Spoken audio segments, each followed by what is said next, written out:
Recorded live with little or no editing. It's Defense Up. I'm Run 7. How you doing? Today we got a good one for you. Espo. Espo has only 2 teams under 1 million, so this is kind of cool. Also, I previewed these. They're pretty good. I think we're going to get some high-scoring teams on this one. All right, we grade on 5 different criteria. It's who you're using to place other power levels or ISOs and what kind of mood I'm in. Remember, you can always check the descriptions down below and just look for them up here in the window for whichever team you want to skip ahead to. While you're down there, be sure to hit that like button. It really does help me out.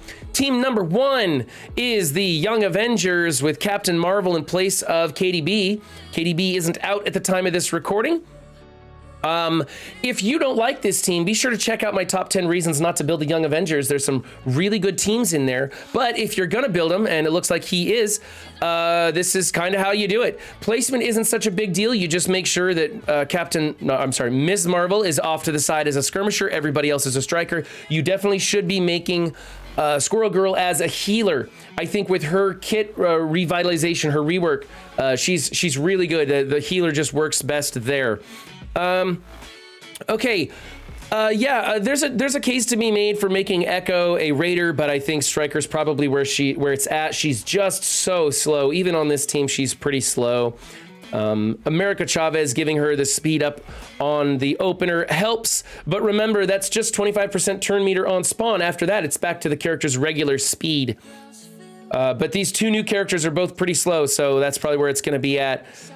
In the meantime, I'm not sure if maybe you want to put Squirrel Girl in place of Captain Marvel to get her to her cleanse that much faster. And then once you get KDB unlocked, you could change it. It's a thing. Probably just watch your histories and see if they're coming into this team with teams that apply a lot of negative effects. You might want to make that switch and get her to her cleanse earlier. Just depends. Honestly, I like what you're doing here. I'm not a big fan of this team. I'm definitely not a fan of Echo. I've tested her, and I don't like her. But you're doing everything right with this, so you get an A for that team. Let me know how it goes once you get Kate Bishop unlocked. I will be testing Kate Bishop also. I will be doing that very begrudgingly. Team number 2 is a Doom Mercs. I like Doom Mercs. Also, I think they're fantastic. My microphone's like right up in everybody's face here, isn't it? Okay. There, that's a little better. All right. Everything you're doing here is absolutely perfect except for Taskmaster. Taskmaster should be a skirmisher for sure. You've got your Mercs as strikers. You could think about replacing Shuri with another Merc to get more of that going on, but especially with Taskmaster being a raider, Shuri's the way to go on this build because she's giving defense up to the whole team, and there's a chance she'll give that energy to Doom, making him pop off early. So it's cool. Maybe you just want more vulnerables on the field for Doom to go into, and that's okay. But if that's the case, you should consider changing your Mercs to something else, like maybe Fortifier on Riot Guard and Healer on Lieutenant, if that's what you want to do. It's okay. I just think Taskmaster would be a lot better as a skirmisher on this team, getting those, making the Mercs double tap. That's what it is. I'm gonna go A- on this team. Otherwise, it's just that one ISO. Everything else looks really good. Team number 3 is the Uncanny. Now, I prefer Uncanny on offense, but you got them on defense, and that's okay. A 1 million team with tons of red stars. You put Magic as a fortifier, and you know what? Until she gets up to 7 stars, she needs to be a fortifier. She just has to be. Once you get her built up and she's tough enough to stay alive, then you switch her over to a striker. But man, she's just not staying alive, and that's the whole point. She's got to stay alive so that you get 2 Dark Phoenixes out of her, and it's not going to happen with her as a striker at a 4x4. Otherwise, we have Healer on Colossus. I prefer him as a skirmisher or a fortifier, depending on how many T4s you have in him. Healer's probably the 3rd choice. The ISO on Phoenix doesn't really matter. I go for skirmisher level 1.5. Just so if she happens to be ability blocked or something and she doesn't die right off the bat, she's doing a better job cleansing. But it really doesn't matter because it doesn't carry over to Dark Phoenix. So Striker's fine for just a little added damage. Her stats do carry over, just not the ISO ability. So maybe you're just going for some extra damage on that Dark Phoenix or something. I don't know. Okay, let's go for... You got Skirmisher on On Storm, I prefer Raider on Storm. I think that there's a lot of RNG on RNG with whether she's landing those stuns and all that stuff. It's more about how many charges she has. I don't think she needs that skirmisher focus on there. So Raider's a little bit better because you get more vulnerables on the field. And the crit chance to do more damage, you know? Stun's a great negative effect, but death is a much better negative effect in my opinion. Okay, and then you went Striker on Cyclops. Again, do I have him as a Striker? I think I have him as a Raider. Honestly, not a lot of synergy with any of them. I'm not going to dock you for that one. But I think you've got some better ISO choices on Storm and Colossus for sure. So I'm going to go with a B+ on this team. I do like to see this team on offense. Team number 4. Okay, we got the Astonishing XMen. Again, this is another team I use on offense, but at the higher levels, people are using it on defense. I think that there are some things coming down the pipe with the way the meta is shifting that is going to have this team back on offense here pretty soon.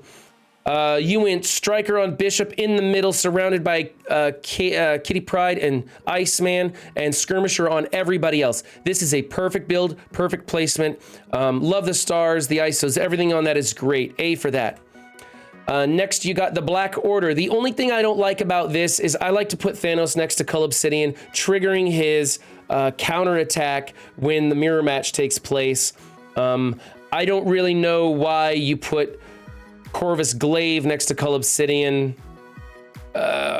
Beats me. Otherwise, everything here is okay. Now, I talked to Dorky Dad about the healer ISO on Ebony Maw, and the reason the healer ISO on Ebony Maw is a good thing is because it'll put a rejuve over Cull Obsidian, and it's one more positive effect to clear, so it makes it a little bit more challenging to get through Cull Obsidian because you got more positive effects to clear, and it might not clear the taunt instead. However, he and I both agree that Skirmisher is a better ISO on Ebony Maw than Healer.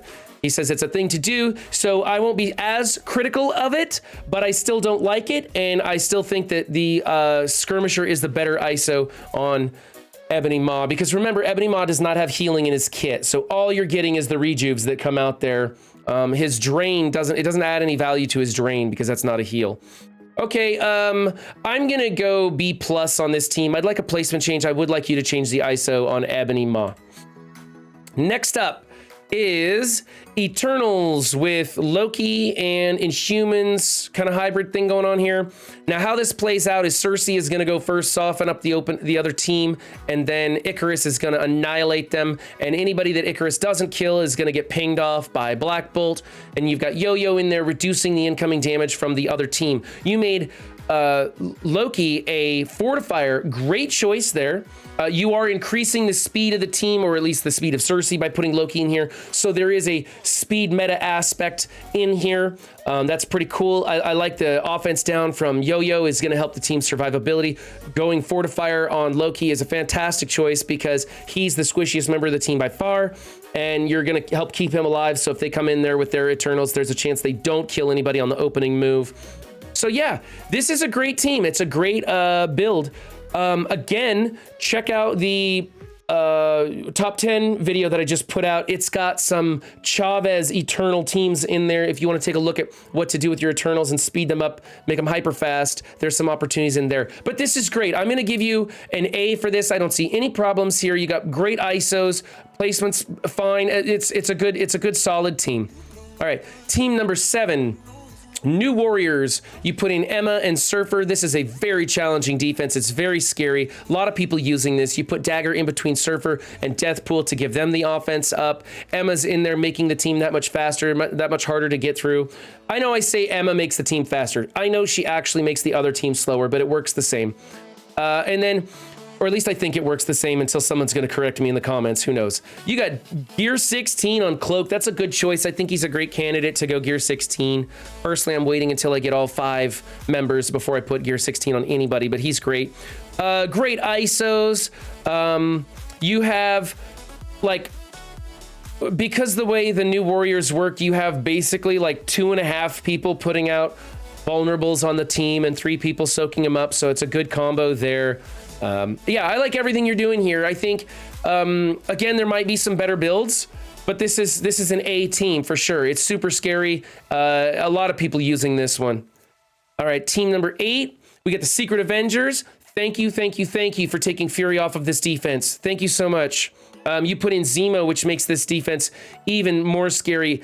Like, I would go into Secret Avengers with Fury, with my Secret Avengers with Fury, and then I would just use Fury's special first, and I'd be in front of this team, and I would control the match until I could punch up 100K. By putting Zemo in here and taking Fury out of it, you've added an aspect of RNG that makes me not want to try and mirror match it with my Secret Avengers, because the wrong person could get ability blocked and just totally screw me up. Like, there's like 3 out of 5 choices that if Zemo ability blocks them, I don't win that mirror match, not handedly anyway. So I love this team. I think you're doing great. I'm going to give you an A+ for that. I think Zemo's a great 5th in there. All right, moving on. Number 9 is the Infinity Watch. Now, personally, I think Infinity Watch still belongs on offense. We're having a meta shift coming out this patch, and we'll see where they land. But if you're going to put them on defense, this is the way to do it. Skirmisher on Nebula, Striker on everybody else. Great power level investment, everything. Real scary team. You know, this is one of the toughest teams in the game, and you've got them on defense. So, you know, maybe your alliance doesn't really care about war and you don't either, so you just put in huge stuff on defense. Sure seems like almost an AFK defense you've got going on here with these teams that you're putting in play. But you get an A for that one. All right, and team number 10 is the Heroes for Hire. You've got perfect placement, really good ISOs. I like Iron Fist as a skirmisher, but he's great as a healer too. I'm not gonna dock you for that. I just prefer the other one. And then, yeah, everything's good here. You went big on Luke Cage, gear 16. I mean, making this team tough, but man, I kind of think that's a waste of gear. I don't think Luke Cage should go gear 16. Maybe he's cheap and that's why you're using him to get in Dark Dimension. I don't even know. I haven't even looked at Luke Cage for Dark Dimension. That's how far away from G16 he is in my mind.